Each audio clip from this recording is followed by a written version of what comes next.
Hello and welcome to Wednesdays with WB. This is episode number 31, and the guest that I have on this episode is somebody who's really special. She's been around for a long time. She's enthralled the cricket fans with fantastic elegance and style when she's got a bat in the middle.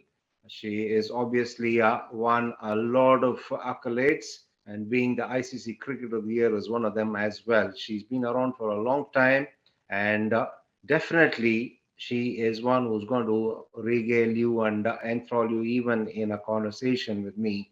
I'm sure of that. The guest is none other than Smriti Mandhana, and I obviously am delighted to have her on the show because she readily accepted to have a chat with me in the midst of what has not been a great campaign as far as WPL is concerned for her and for her team. But that's what Smriti Mandhana is all about. Always able to compartmentalize cricket and the things that she has to do off the field. It's my pleasure to present Smriti Mandhana to you. Of course, you all are very fond of her. And Smriti, hearty welcome to you and thanks for joining us at such short Hel- notice. Hello, sir. Thank you so much for having me. Okay. Now, I'm very curious what really interested a young girl in Sangli to take up cricket? Well, actually, sir, I think you know it already, but like my brother and my father both were into cricket, and my father was very keen for both of us to actually pick up bat ball, start playing cricket, and that's how I think we both, me and my brother, started playing cricket, and I actually fell in love with batting more than cricket. Cricket, like fielding and all other aspects, happened later. It was more in love with batting, so yeah, that was the starting point for me.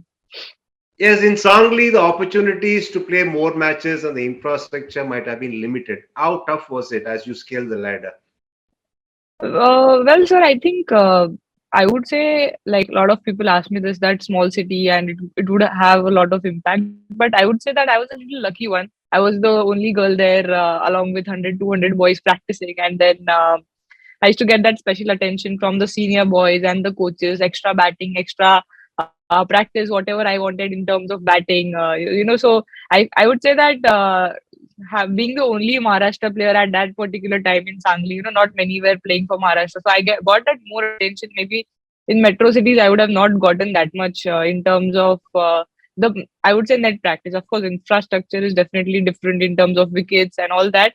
But I would say that it actually helped me prepare better for bad wickets, and then when I got good wickets, it was very easy to bat on them than batting in Sangli. So I would say that it actually prepared me well rather than I got less prepared because of being from Sangli.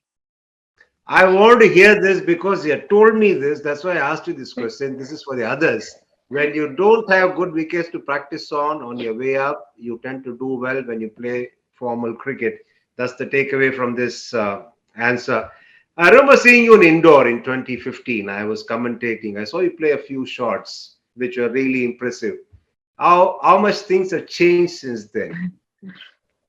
Yeah, I think 2015 is yeah, I think I just debuted for India at that time. Maybe 2014 I debuted, and I think things have changed massively. Not only with me, I think women's cricket in whole.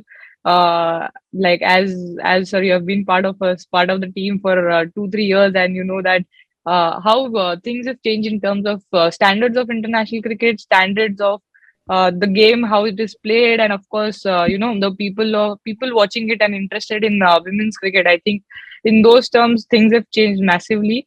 But yeah, I think for me, I think it is just trying to evolve, still learning a lot of stuff in, and I would say that still it's a long way to go. But yeah, it's definitely evolved than what I was in 2015 as a player, as a batter. But yeah, still a long way to go. Were you naturally aggressive or experiences taught you to improve your range of shots? Because you're the fastest 15 T20. Well, I don't think I'll hold that record for a very long time now because I remember now that we have so much of explosive batting in the Indian lineup. But yeah, I think for me, defense was not something which I really enjoyed. I have very less patience in terms of as a personality also, I think I have pretty less patience. I don't get angry, but like otherwise I think not really patient, really fidgety here and there. So whenever there used to be a session of defense when I was growing up, I used to kind of miss it, or I used to just like play like 7 8 defenses, and 8 9 would one would be a lofted shot or something. Definitely the range of shots I had to work on a lot later on, since I think 2016 2017 I started working on the range of shots. But yeah, otherwise, I think in my mind, I always wanted to bat like Matthew Hayden, like just walk down the ground to bowlers and just try and smash them. So yeah, I think because of my lack of patience, I think more than the aggressive mindset, it's because of my lack of patience I have bat in this way. I got the message, Smriti. I won't keep you for long. I'll keep it short. Nah, sir. because No, sir. because that was the fourth time you said you lack patience for certain things. Anyway, now getting back to it, injuries are always frustrating. You sustained a knee injury. Now, how was it? Have you ever felt the same? Yeah, sure. I think I would say I feel much more better after the injury, because definitely before the injury, uh, I used to not train in a specific way. There was not much of knowledge of gym and strength training for me till I got injured. Then definitely I spent a lot of time in NCA, and you were also there watching me do my rehab. You were the batting coach at NCA, I remember. So yeah, I think that kind of those 5 6 months definitely taught me a lot as a player, as a person, and as in body wise, I feel I'm much better before the ACL than after, because I trained in a specific way for those 6 months, and since then I think I have trained each day to feel the same way, because once you do a ACL, I think it's important to keep training and not miss your sessions, because you have a chance to get it again. The game was definitely going to evolve, and you signing for different leagues was bound to happen. How much did you enjoy playing the other leagues? Well, I think the first year of my Big Bash was really tough. I did not enjoy it at all. I was an 18-year-old going into a new environment, a new setup, people who I didn't know, staying alone, which as Indian is very tough to actually do, like overseas, especially without your mom, dad, or without your teammates who you actually know. So I would say first year was really tough in terms of I just wanted to come back home, but definitely I stuck through it. Taught me a lot. Spent a lot of time with my own self. But yeah, I think since then I understood I have to change myself as a person. I have to be a little more outgoing, a little more approachable in terms of having the different bond with new teammates, and not just being in your own shell. I used to be a person who I used to just be on my own, spend time with my own. So that actually taught me a lot in terms of those stuff.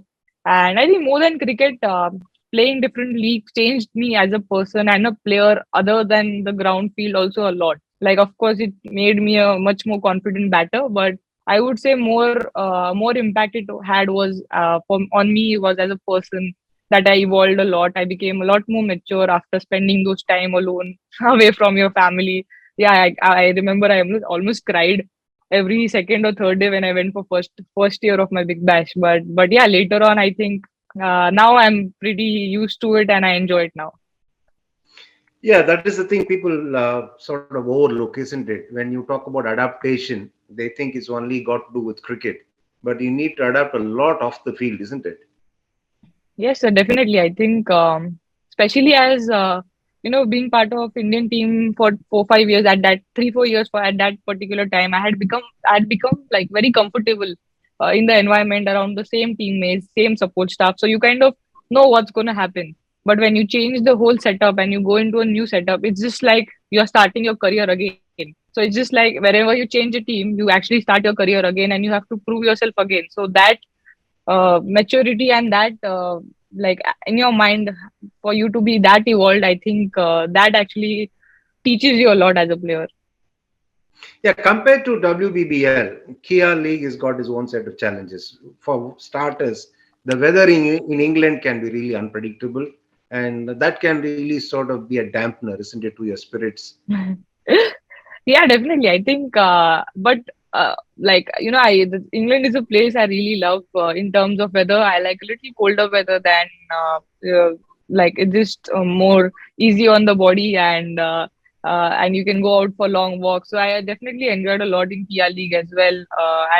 And yeah, I think playing in those conditions now, whenever we travel as an Indian team, because we all have played in different different teams, I think it's much like we can pass on the knowledge of that wicket or the ground and the weather, which England has like so much to offer. I think that actually has helped the Indian team also, because a lot of us have now played Kia League, the 100, and Big Bash.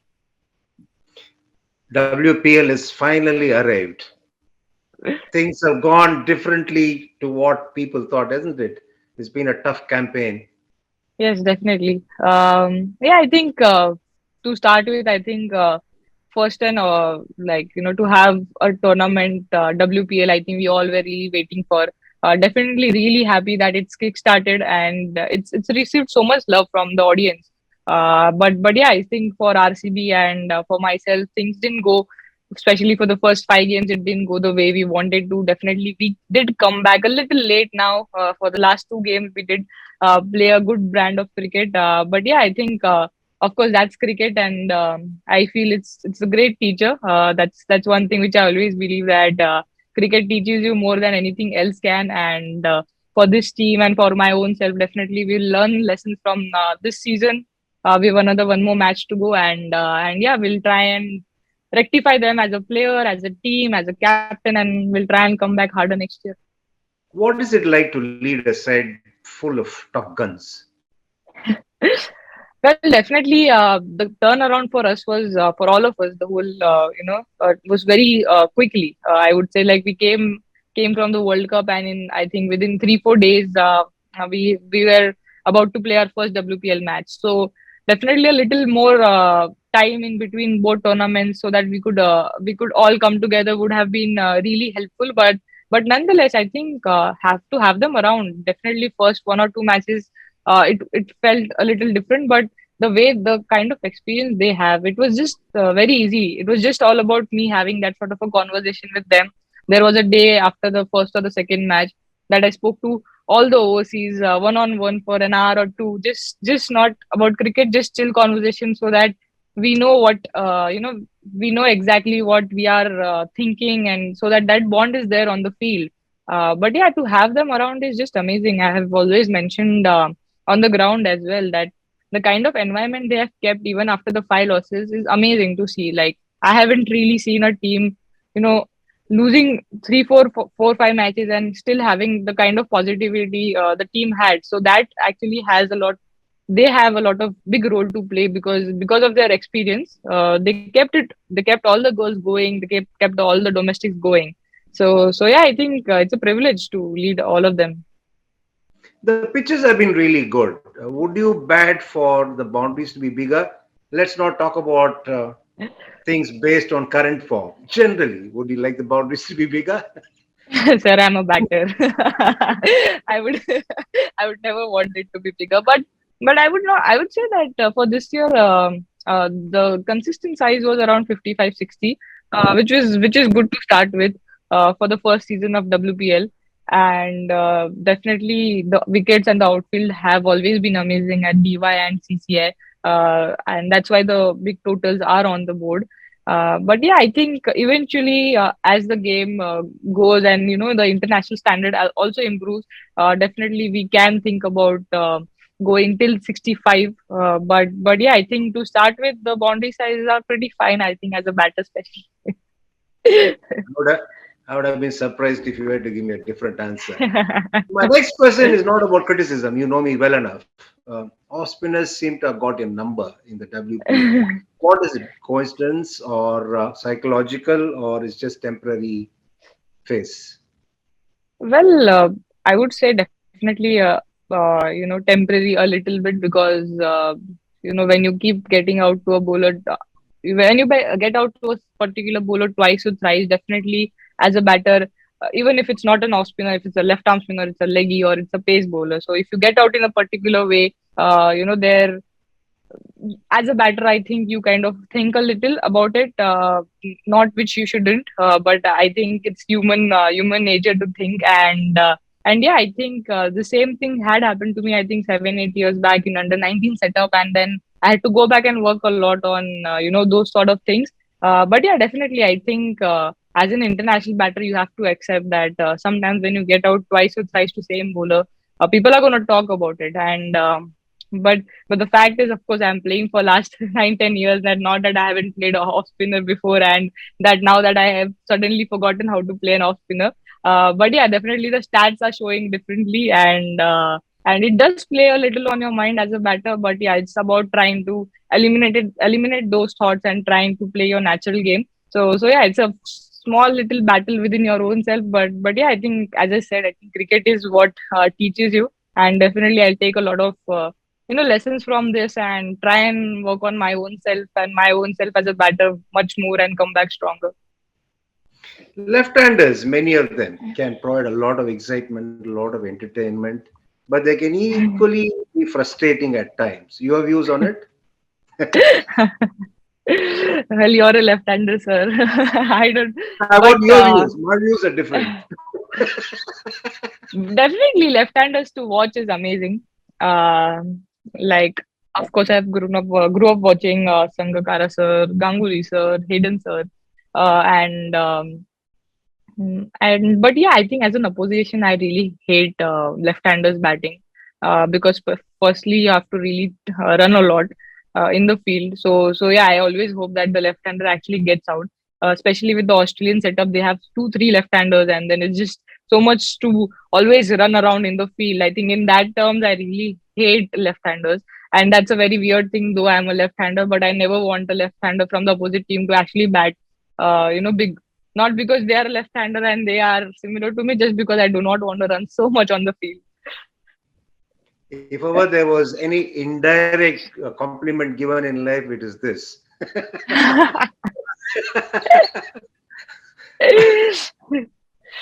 Now you are a touch player. You have a great sense of timing, and you can really score quickly as well. Have you ever thought of becoming a power hitter, or have you worked towards it at all? Yes, sir. I think I have pretty much worked on the power side of game. But by saying that, it was always important for me to keep my timing with the power.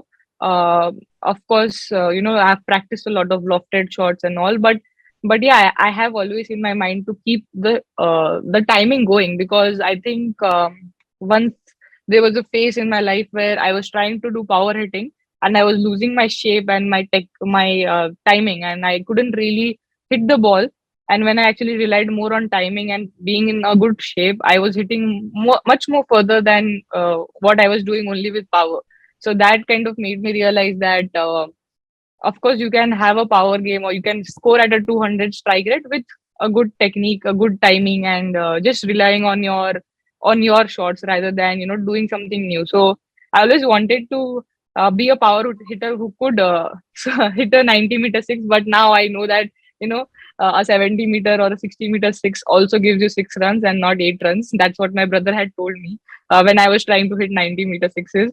So that's always stayed with me, that that's fine for me, that I can't hit a 90-meter six. That's the reality of it. But I'm happy that in terms of timing, I can maybe not with the current phase, but yeah, otherwise I can hit balls consistently. Interesting that Shravan told you what I recently told Talia Megra in the gym. We were staying in the same hotel. So she was doing a lot of power training. I said, even if you clear 200 meters, you'll only get 6 runs. Yeah, that's the fact, sir. In terms of age, you're young, but in terms of experience, you're a veteran because you've been around a lot. How do you handle criticism? Does it pump you up? Does it make you angry? Or you're not bothered? Well, sir, firstly, for me, I would say that if people appreciate, they have a whole right to criticize a player. And I take it as if people are criticizing me is because they have a lot of expectations out of me.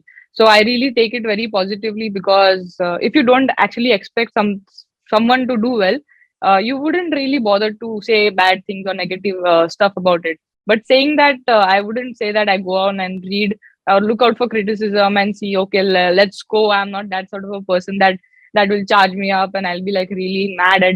that person, and I'll try and show that person. No, so that doesn't that is not how I take it. I even if it comes across, I would just take it positively, because definitely, if you haven't scored in 2 3 matches, people have the right to criticize you. That's how cricket is. One innings can people appreciate you for your one innings, people criticize you for.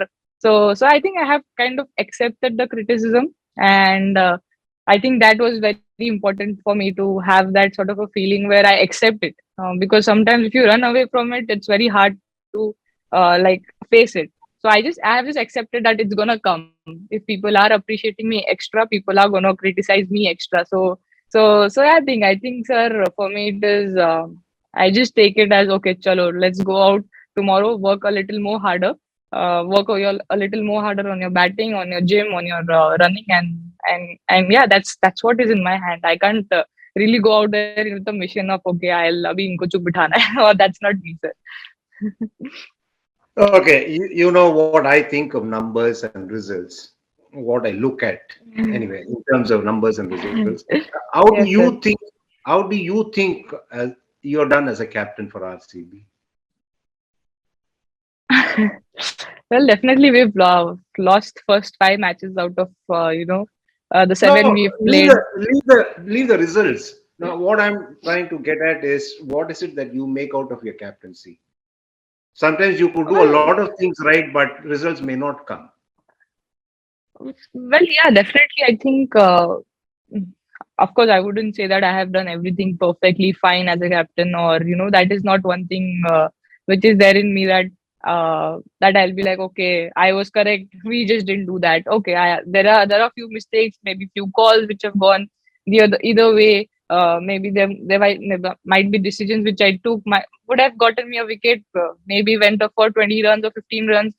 So definitely a lot to learn from those decisions, and understanding what at that point why did I take that decision, or maybe I could have taken this one. So yeah, I wouldn't say that that I have done everything correct, but one thing definitely I think, the kind of bond or the team environment we all have been able to, not only me, I think we all have been able to create in the team dressing room. That's one thing I'm really proud of with the whole RCB group. Not only my contribution, I think the whole team has contributed tremendously for that, in terms of having that one-on-one connect with the players, or they could just come up to any one of us and just talk about anything. So very approachable in those sort of things. But yeah, I think on the field, definitely there are good days, there are bad days. So you have to go back and understand that what went wrong, what I could have done better. So yeah, I would say uh, lots of lessons learned, and few good things also which I've done on the way. Yeah, you're talking about the connect with others from foreign countries. WPL is a good platform to get to know your international contemporaries better, isn't it? Yes, sir. We all saw a photograph of you having a long chat with Meg Lanning. What was the chat about? The travails of captaincy, or how to handle different sites at different levels? What is it about? Well, Yeah, I I know think she that was that was very to be the only topic. Was it a part of the conversation? well. Definitely, I've always looked up to her in terms of as a batter, and her as a captain, because I think when I debuted, she was the premier batter for Australia. She used to score runs for fun at that particular time. Like for those 2 3 years, I think just whenever you opened a scorecard, you could just see a 70, 80, or 100. So I've always looked up to her. But it was very kind of her actually. I was just standing there waiting for a few of the Delhi girls, and she just walked up to me and she was just asking, "Are you fine? Are you okay? Are you doing fine?" So, which was very kind of her to do that.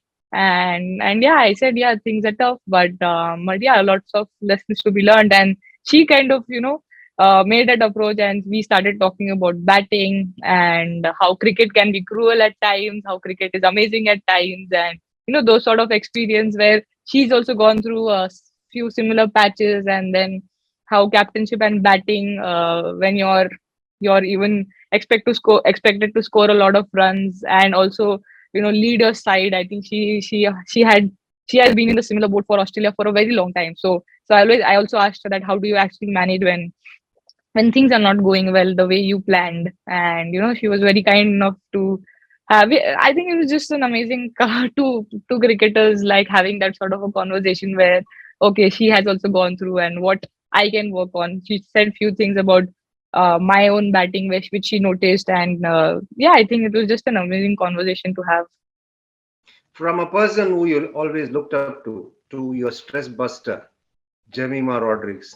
Tell us a little bit about your friendship.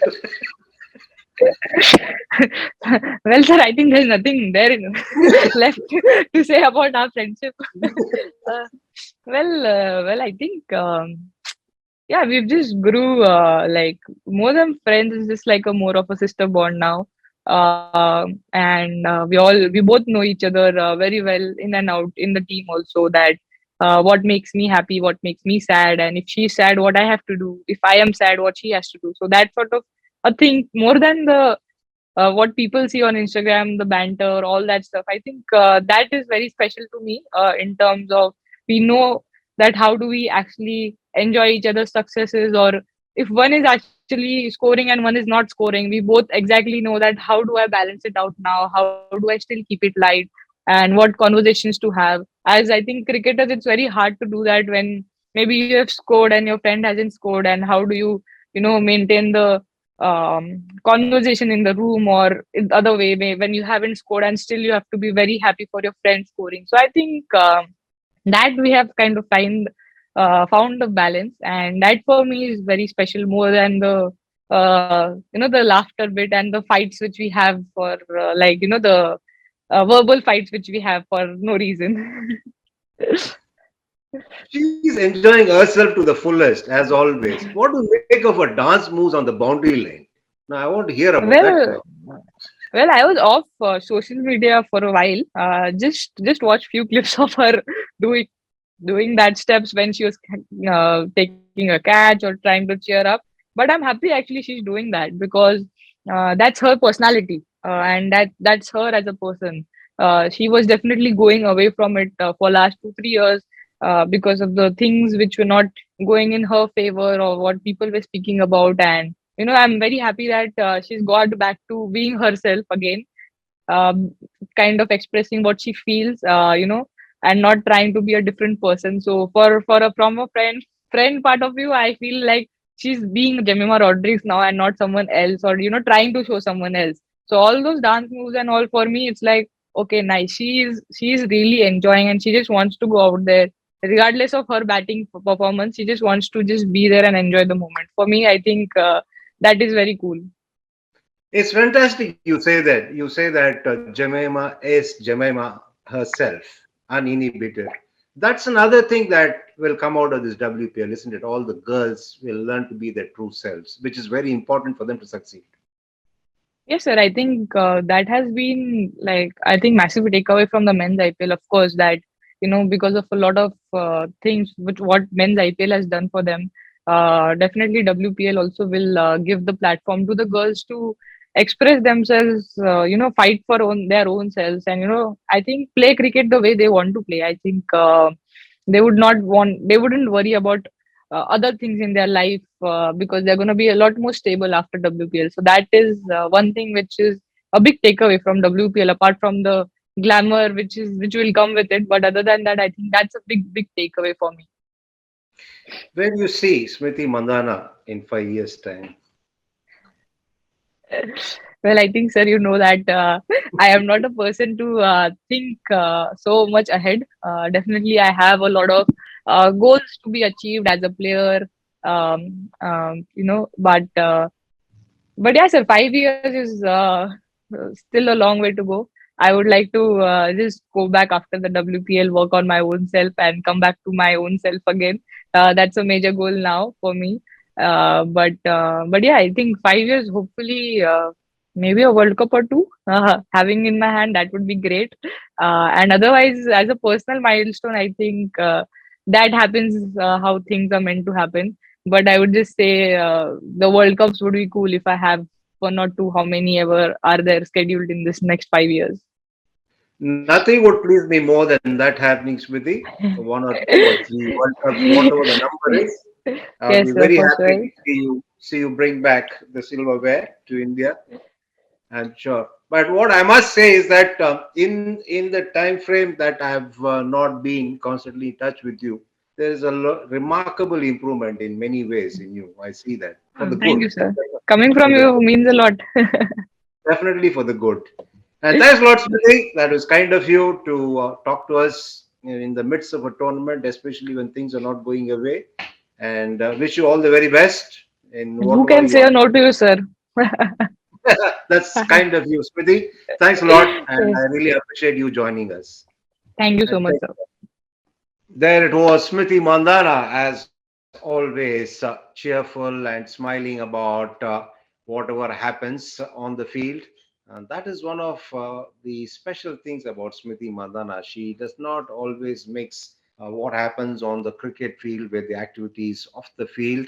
And I'm sure that you'd have enjoyed this chat really.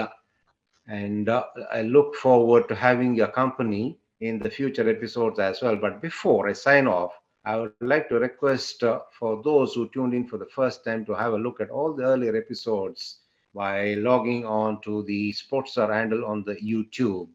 And also press the like button, the subscribe button, and all the other buttons that there are to be pressed. And until I catch up with you next time, be good and take care.